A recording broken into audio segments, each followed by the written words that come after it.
Եթե մի անգամ աղոթք ես անում մի հուսադվի, շարունակի աղոթքդ, կարճի նրան։ Հին Օգտոմանան, որ Սուրբ Հոգով լեցված, գիտեք ինչ արեց։ Իր երկրորդ գլխում գրված է, աղոթք արեց Սուրբ Հոգով լեցված էր նա։ Ասեց հետևյալը. մերձնողը, ողջնցողը, ուշադիր եղեք, գերեզմանիչեցնողը,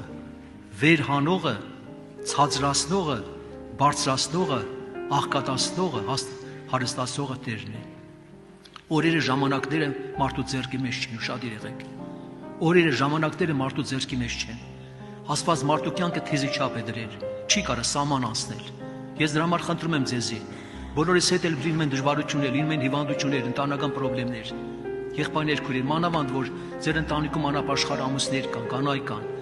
ծնողներ կան, երեխաներ կան, հարազատներ, բարեկամներ կան։ Այդ աղոթքի ժամանակ, որ աղոթք եք անում, ասեք այո Տեր, դու եկել ես մարդկանց փրկելու։ Դու եկել ես մարդկանց փրկելու։ Քո կամքն է փրկելը, որտեղ դու եկել ես նույնց ասած, որպեսզի մարդկանց դարձնես դեպի քեզ։ Այո, սրտերը դարձնողը մարդը չի։